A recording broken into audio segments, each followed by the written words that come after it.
just went out, so dramatic.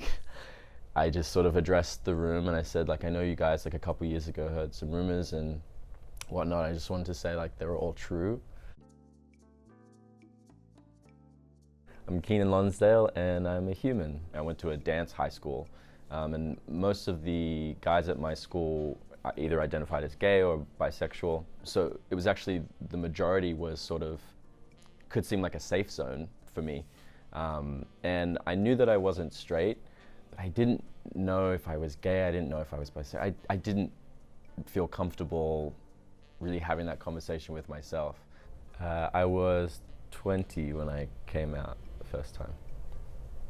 It got to a point where I'd sort of fallen in love with a friend, and one of my other best friends had sort of noticed, and there were sort of rumors going on around the dance world back home. It was breaking my heart. I was going crazy and I didn't know what to do, and then I was lying and lying and lying and doing everything I could to hold on to my secret, because I hadn't figured it out yet, and so it felt like everyone else was deciding it for me and they knew better than I did, and that was like, it was really scary. And then my best friend just like sat me down and he was like, hey, like, I wanted to address this with you because I heard a rumor and I just want to hear it from you. Like, are you in love with this guy?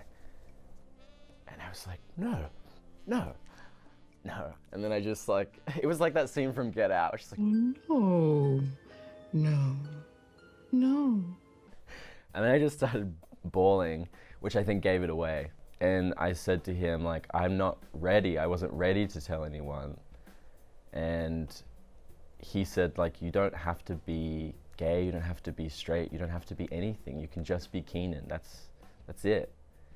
And that, I instantly knew, like, I had this friend and he didn't see me any differently. Like, I was completely safe with him.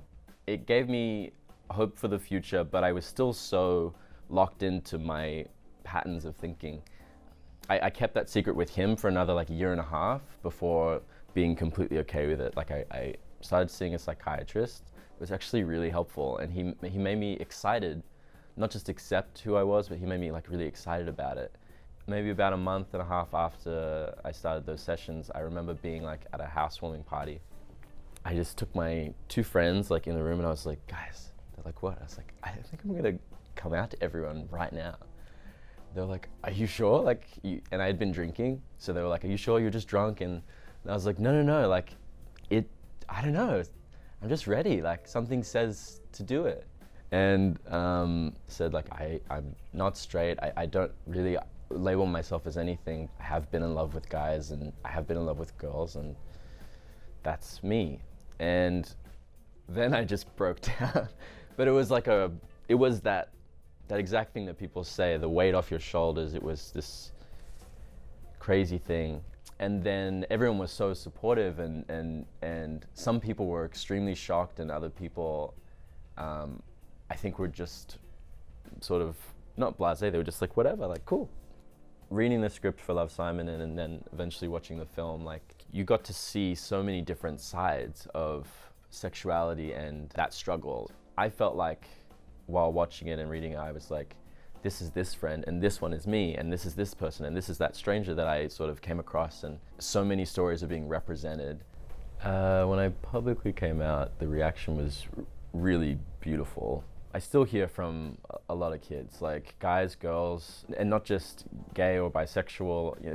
It's trans. It's anyone that's sort of been fighting these inner demons. My dad's Nigerian, and I get kids from there like reaching out to me and saying that, you know, even though in some cases they're obviously they don't feel like the support around them, just knowing that there's like another black kid out there like being a superhero that's like being himself, like they know it's okay. So this is me, I think at 3. I remember this random moment I had a boost of confidence and got on the table and just started singing, probably Michael Jackson songs. I remember my mum saying to me once like, oh, well, you know, you change and you grow up and what you think is different. And I was like, but I don't want to grow up. I don't want to change. I always want to believe in like magic, and I always want to play like games and be a superhero and blah, blah, blah. The coolest part about after I came out last year was that I rediscovered all of that. It's like I believed in magic again. I realized like, wait, I am playing a game and I play a superhero on TV. I wish I could tell my 3-year-old self that you didn't grow up, you just grew and you still believe in magic.